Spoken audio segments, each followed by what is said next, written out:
नमस्कार, ये आकाशवाणी शिमला है। अब आप अनुराग पराशर से कोविड-19 पर विशेष समाचार सुनिए।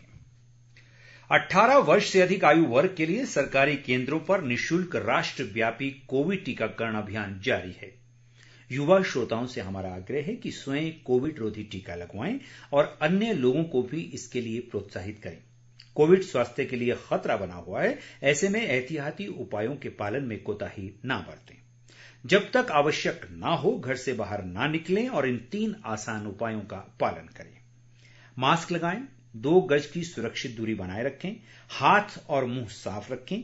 कोविड संबंधी जानकारी और मार्गदर्शन के लिए राष्ट्रीय हेल्पलाइन नंबर 011-2397-8046 और 1075 पर संपर्क करें। प्रदेश विधानसभा का मानसून सत्र कल से शिमला में शुरू होने जा रहा है। ये सत्र 13 अगस्त तक चलेगा और इस दौरान कुल 10 बैठकें होंगी।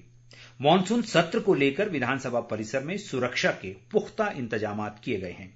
सत्र के दौरान कोरोना संक्रमण से बचाव को लेकर भी तैयारियां की गई हैं। विधानसभा अध्यक्ष विपिन परमार ने आज शिमला में बताया कि विधानसभा सत्र में केंद्र व राज्य सरकार द्वारा जारी कोविड दिशा निर्देशों का सख्ती से पालन सुनिश्चित बनाया जाएगा। उन्होंने कहा कि कोरोना काल में सत्र का आयोजन एक चुनौतीपूर्ण कार्य है, लेकिन संवैधानिक व्यवस्था को बनाए रखने के लिए सत्र का आयोजन करना बेहद आवश्यक है।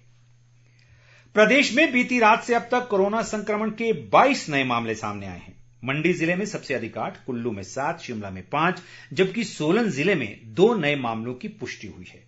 राज्य में अब तक 2,06,049 कोरोना मामले सामने आए हैं। इनमें से 2,01,361 लोग इस महामारी से जंग जीत चुके हैं। स्वास्थ्य विभाग द्वारा जारी बुलेटिन के अनुसार आज 91 लोग महामारी से स्वस्थ हुए हैं। वर्तमान में 1,144 सक्रिय मामले हैं। राज्य में कोरोना संक्रमण से अब तक 3,505 लोगों की मृत्यु हुई है।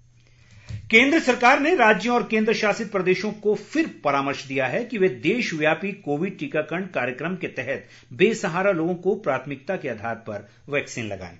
केंद्रीय स्वास्थ्य मंत्रालय के पत्र में राज्यों और केंद्र शासित प्रदेशों को सलाह दी गई है कि वे अपने सामाजिक न्याय व अधिकारिता विभाग और स्वास्थ्य विभाग को निर्देश दें कि बेसहारा और भिखारियों को टीके लगाने के लिए मिलकर प्रयास किए जाएं।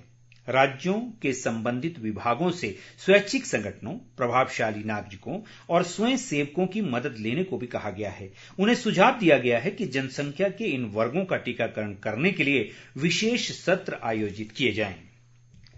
देश में अब तक 46 करोड़ 72 लाख से अधिक कोविड रोधी टीके लगाए जा चुके हैं। कल तक कुल 46 करोड़ 72 लाख 59,775 टीके लगाए गए। व्यापक टीकाकरण अभियान का नया चरण 21 जून से शुरू हुआ था। केंद्रीय स्वास्थ्य व परिवार कल्याण मंत्रालय ने बताया कि कल एक दिन में 53,72,000 से ज्यादा टीके लगाए गए। इनमें 18 से 44 वर्ष आयु वर्ग के 27,90,000 लोगों को पहली डोज और 4,98,000 को दूसरी डोज लगाई गई। टीकाकरण के तीसरे चरण में अब तक पूरे देश में 18 से 44 साल के 15 करोड़ 52 लाख से ज्यादा लोगों को टीके की पहली डोज और 85,77,000 लोगों को दूसरी डोज दी जा चुकी है।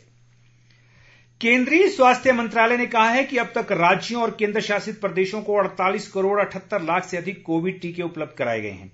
68,57,590 टीके जल्द ही राज्यों को मिल जाएंगे। मंत्रालय ने कहा कि 3 करोड़ 14 लाख से अधिक टीके अब भी राज्यों, केंद्र शासित प्रदेशों और निजी अस्पतालों के पास मौजूद हैं।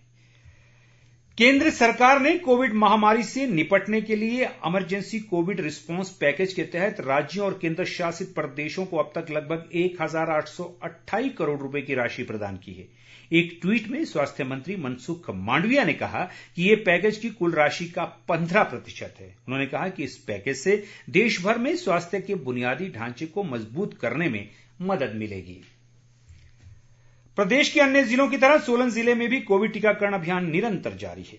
जिले में अब तक करीब 4 लाख लोगों को वैक्सीन लगाई गई है। मुख्य चिकित्सा अधिकारी डॉक्टर राजन उप्पल ने बताया कि जिले में पर्याप्त मात्रा में कोरोना वैक्सीन उपलब्ध है और रोजाना करीब 4,000 लोगों को वैक्सीन लगाई जा रही है। उन्होंने कहा कि लोगों में वैक्सीन लगाने को लेकर काफी उत्साह देखा जा रहा है। इसके साथ ही ये विशेष समाचार बुलेटिन समाप्त हुआ। हमारा अगला समाचार बुलेटिन आप सुन सकते हैं शाम 6 बजे।